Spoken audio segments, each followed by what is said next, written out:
¿Qué onda, mi raza? Buenas tardes. Today is Sunday, July 6, 2025, and I am bringing you guys here to the city of Pomona, to this lovely building, or buildings, que se llaman the Monterey Station. If you are familiar with the area, you know it is in the corner of Gary and Monterey. Hello, Monterey Station. Alright guys, so today I bring you here for a bit of a history lesson. Just because you guys have been asking me for some more, here it is. It's been about a year since the last time I recorded my last episode putting places on the map. Alright guys, so I brought the cheat sheet with me because there's so much information and I don't want to leave none of it behind. So don't mind me if you see me reading out of the book. It is my notes, so I'm not cheating after all. Alright guys, so this was the most visited dance hall in Pomona, and it operated from 1948 to 1965. It was home to big bands, Latin bands, and rocker. It all came to an end because of a fire on March 25th, 1965. Alright, I'm going to take you across the street so we could walk around the building, because as you can see, it is a full-on luxurious apartment complex now.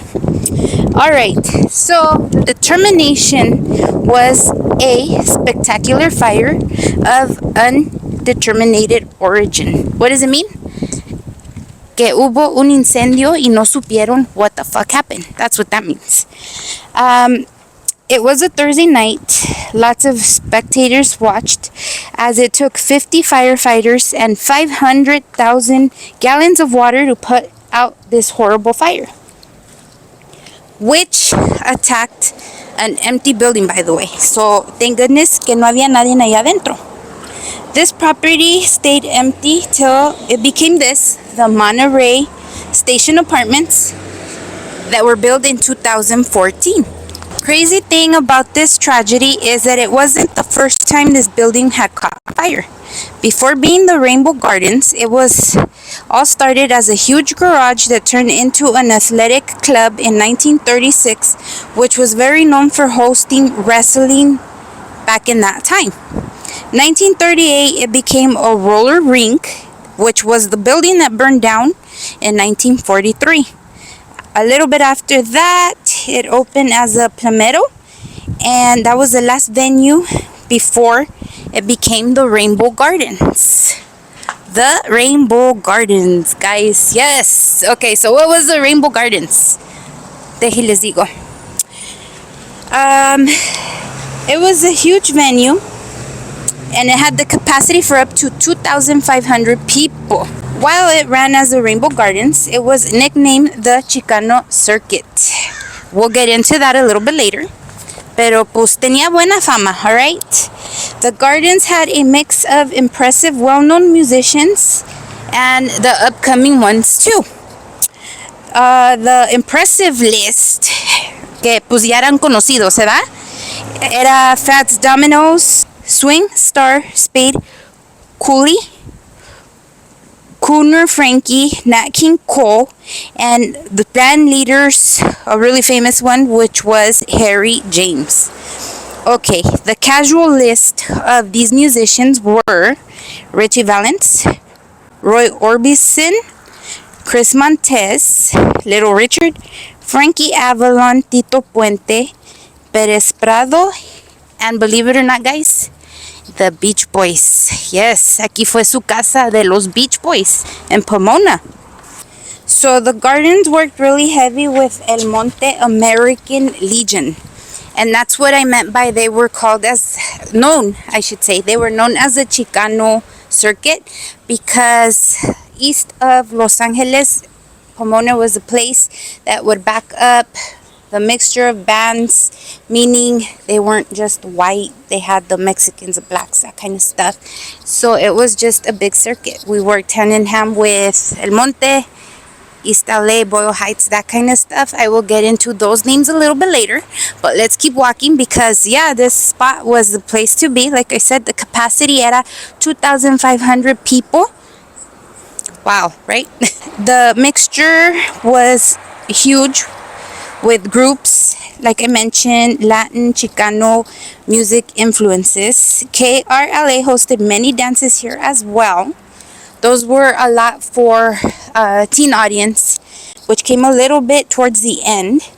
The first known MCs that hosted all these big events here were Wink Martindale and Bob Ebanks. There was a house band that always played here. They were known as the Mixtures, and they played faithfully. So yeah, this was home to them. They were always here playing for whatever event was going on and for the occasional recording artist that would come by to do a show that day. They were here and they traveled all the way from Oxnard just to play for you. Okay, well, not you, but the people that were here then. A little later, there was also a TV show that would film live out of this location, and it was filmed every Friday night, and it was called Stompin' at the Rainbow. There was an actual album que se hizo, recorded here. I believe it was a whole 15 tracks.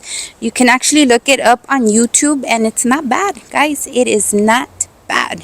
Síganme. Come on, let's keep looking.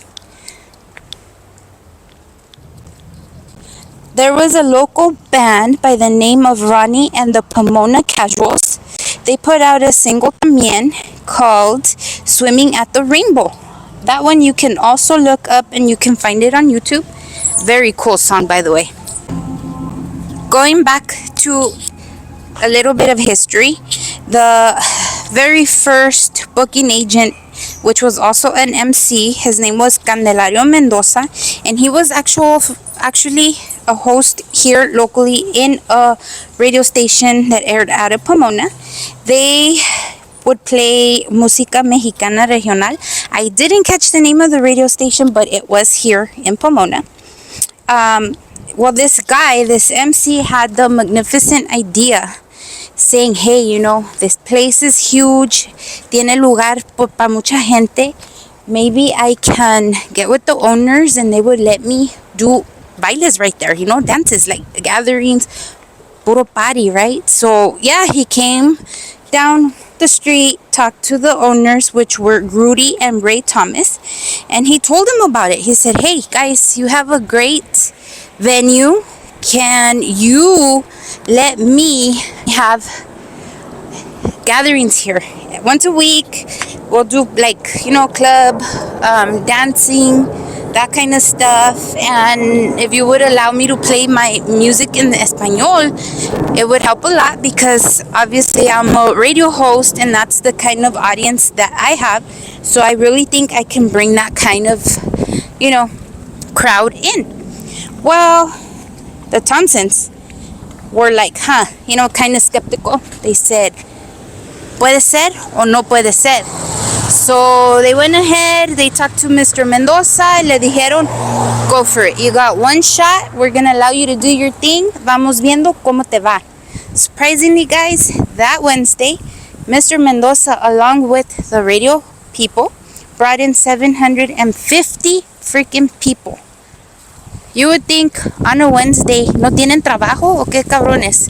It got packed, it was full, it was a success, and the Thompsons had to even call in extra help porque no había suficiente mesero para tanta gente borracha. Come on, got more to look at.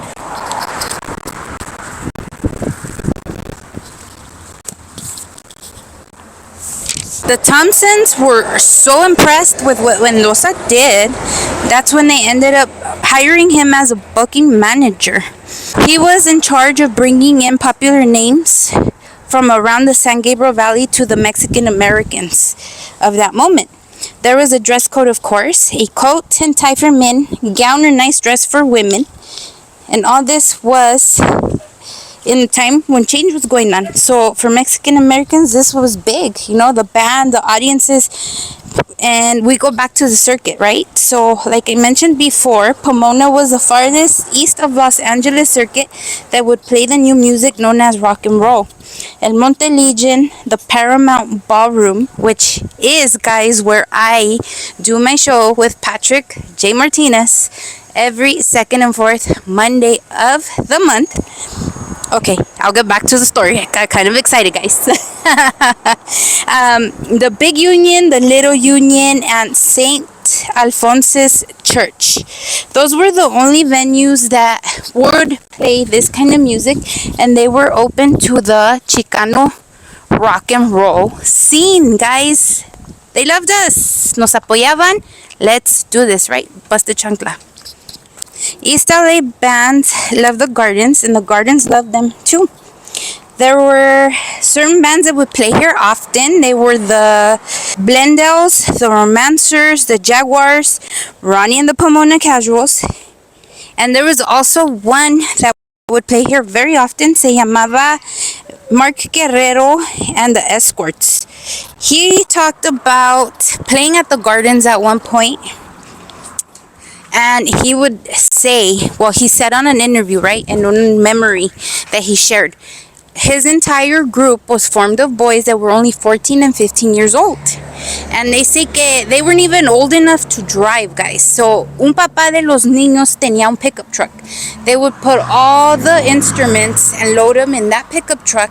And another one of the kids' parent would have, I guess, a station wagon of some sort, a bigger car. And they're the ones that would bring all the kids over here to Pomona to play. And at that time, he remembers that it was a big deal because every band member would get $35 per the night for performing here at the Gardens. So that was big money in that time. So yeah, guys, lots of good memories here. What started as a fancy orchestra place for dancing on December 10th, 1948, went through the fun era of Chicano rock and roll, held lots of teen dances, and ended with a pending act where Tina and Ike Turner were supposed to perform, but tragically never happened because of the fire that ended it all. Many people walked through the doors of the Rainbow Gardens and made memories that lasted a lifetime. And that's what I got for you guys. You got it here from La Comadre B. Another episode of On the Map for You. Right here, guys, from what was the Rainbow Gardens. Los adoro, raza. Bye.